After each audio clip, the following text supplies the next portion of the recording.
Good morning. Good morning. Hey, morning. How are you? Good and How you? are the week? How you doing? Busy? Busy week? Yeah. Have you had a good week? It was a great week, thanks. So we seen each other today. So I'm just gonna check that everyone's here first. So I can see Laura, Louise, Kat, Jim, and Alex. That's everyone for today. So we're here today for the second session regarding the unit for the produce sponge cake product. So we see last week how to scale the ingredient properly and loading them in the correct order in the KitchenAid. So today I'm gonna give you a quick reminder of how to do that, and we're gonna realize the mix together. And also what we're gonna follow on today is to check the mix, if it's faulty or what we should do and not do, realizing the sponge. So do you remember which two ingredients I need to mix first? Eggs and sugar. Yes. So I'm gonna do that quickly. So I'm still gonna do 4 eggs like last week.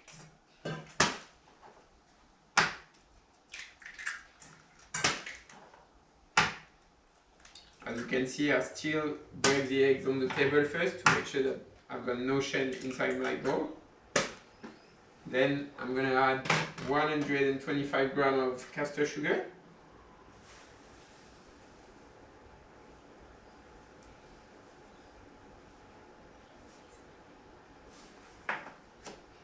And I'm gonna warm that up with my olive water.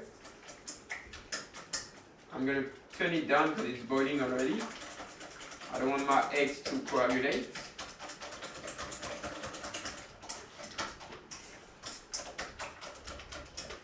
During the session, you can have a look on the wall. I put the PowerPoint to go through all the different steps that I'm going to do today.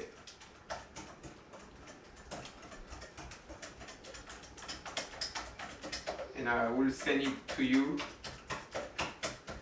in your email address later on today.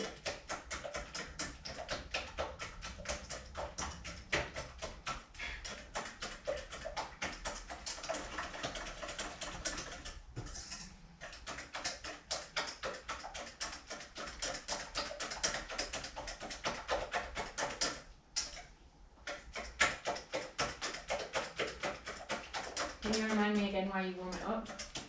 So I warm it up for the eggs to be able to develop enough and for at the end to have a nice and fluffy sponge. Because you can also use it from cold, but your meat's not going to develop as much as if you warm it up to 50 degrees, but you don't want to reach a too high temperature, especially you need to stay under 70 degrees, because that's when the egg's going to start to coagulate.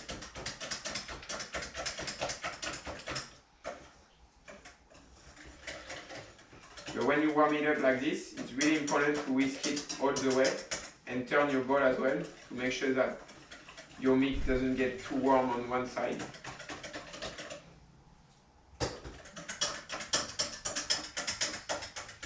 What I'm going to do, because I'm next to the oven as well, I'm going to start warming up my oven for cooking the sponge later, because you want to start from a preheat oven. So I'm going to warm it up on 180 degrees with the fan on. What if you don't have a fan in your oven? You can still cook it.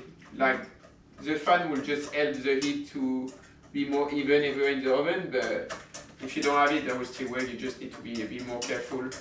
You might have to turn your tray at the middle of the cooking just to make sure that the heat is the same everywhere.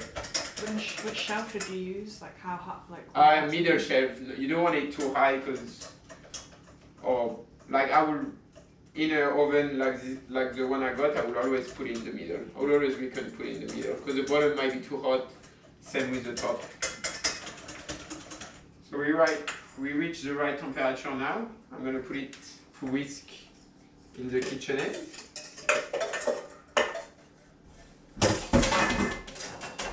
It's really important to put it straight away on after it leaves the stove. then it doesn't cool down too much. I'm just going to remind you that if you need the bathroom, they're over here. And in case of any trouble or fire today, we're going to go out this way through the entry door.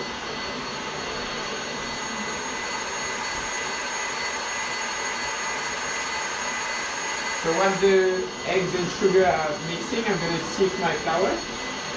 So I need 125 grams of flour. And this one will be enough to realize one sheet of about 20 by 40 centimeters.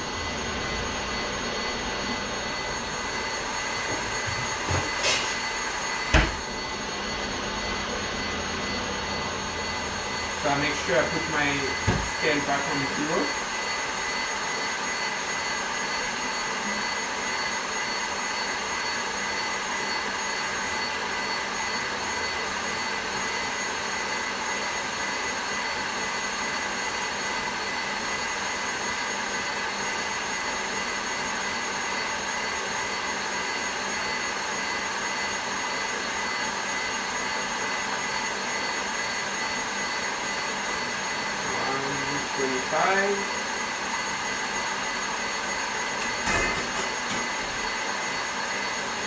So again, it's really important to follow this right order for the ingredients, so that's the only way to have a nice and fluffy sponge. If you put the flour first, or if you put all the ingredients together, the result not going to work. For today's session, you're going to have a formative assessment to do like last week. And to help realizing this one, you're going to have to be really careful of what I'm doing.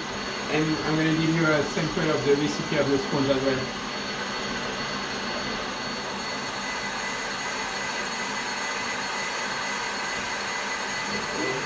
And we'll go through this formative assessment together after if you have any trouble.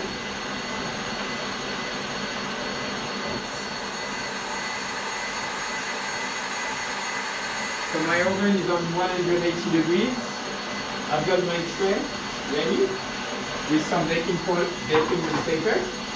You need to use non-sticky baking paper, because if you use aluminum foil, for example, it's just going to stick to it and you're not going to be able to use it. It's just going to stick to the foil.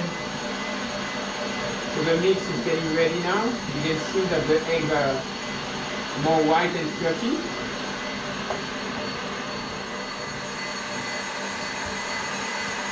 So we're going to add the flour gently soon.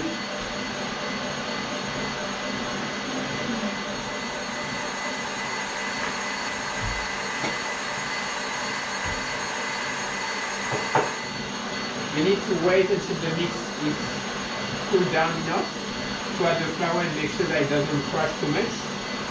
But you need to wait as well, not too long, because if the mix is getting too cold, it's just going to crush as well. So it's really important to get the right timing. It usually takes about 2 minutes.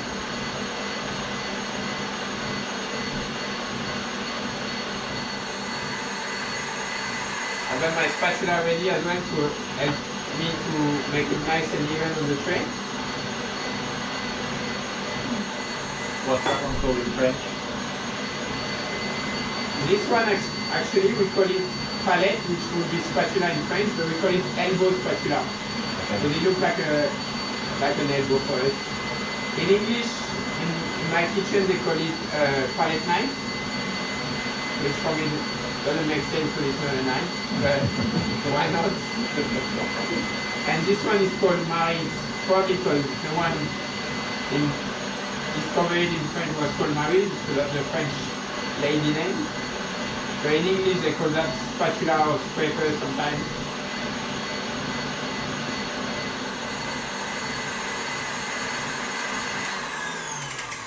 So the mix is fluffy enough now.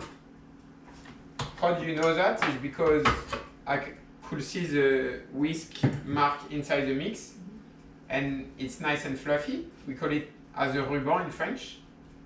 So what you need to make sure is catch all the mix from the whisk, and then add the flour straight away inside because the mix will start crushing and become too liquid.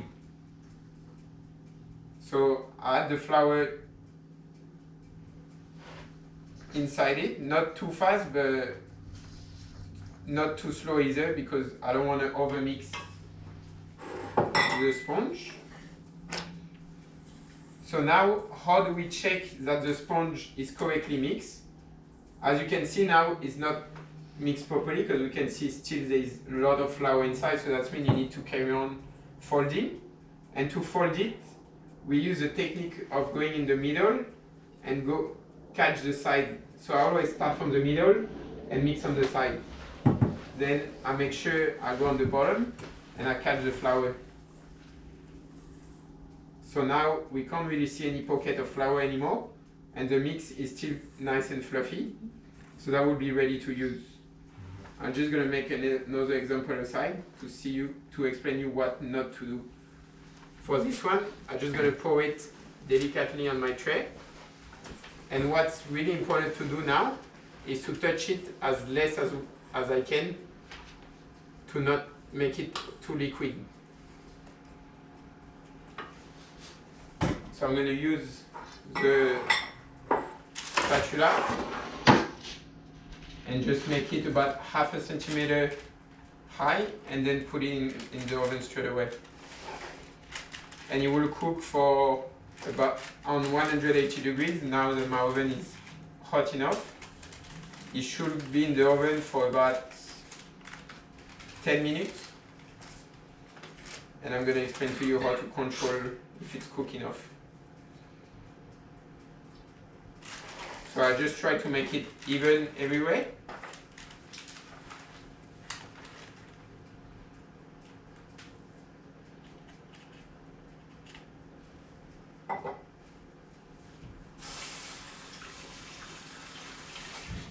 So then you can see that the mix is still holding itself for now.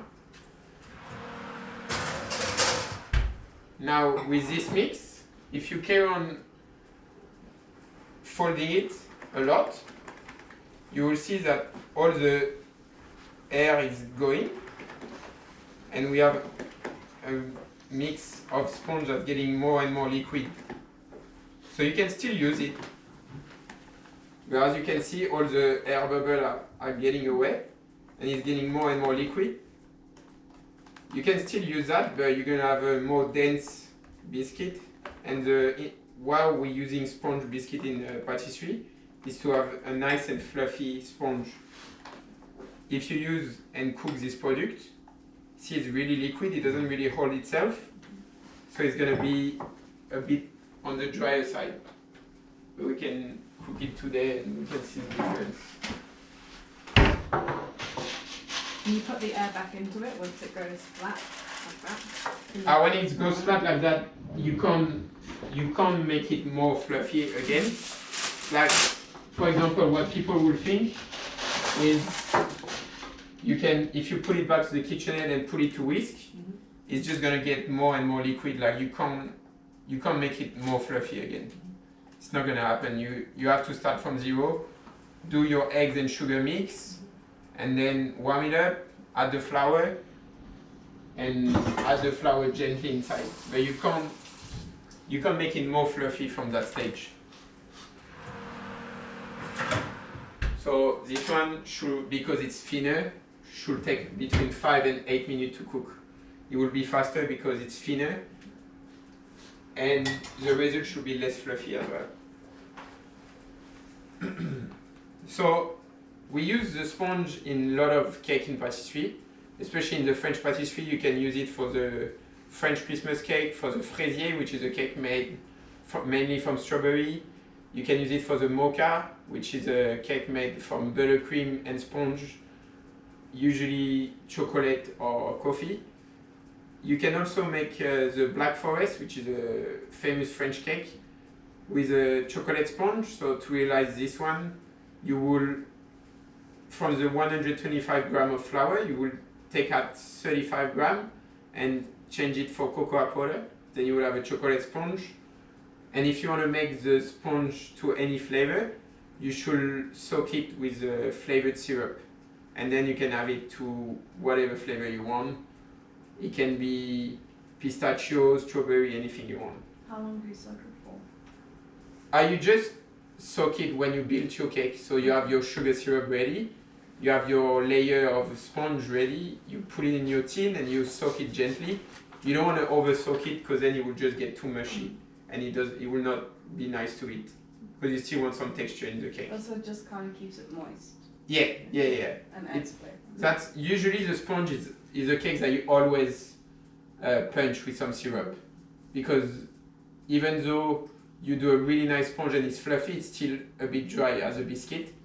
So you always usually use a sugar syrup, which is made from 100 grams of water for 50 grams of sugar.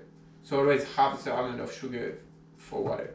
And then if you want to flavor it, you just use whatever you want.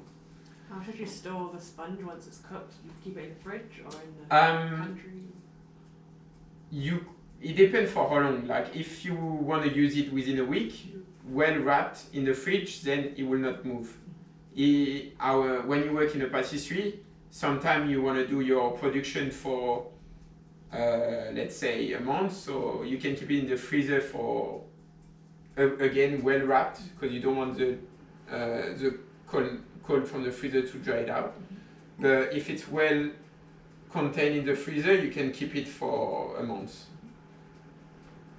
If you leave it outside, after 2 days it's going to dry out really quickly. I'm just going to check it out. It starts getting brown on the side, but it's not ready. How do you check if it's ready? Do you touch? So the first check that you're going to have, you need to be golden brown everywhere. So I've got one that I made last week. You can see that it needs to be golden brown on the top like this one. At the moment, if you have a look in the oven quickly, it's still really white on the top, so you know that there is no need to check. Then whenever it gets golden brown on the top, you can try with your finger gently. If you got a bit of how do you call that, like if you react to your finger, like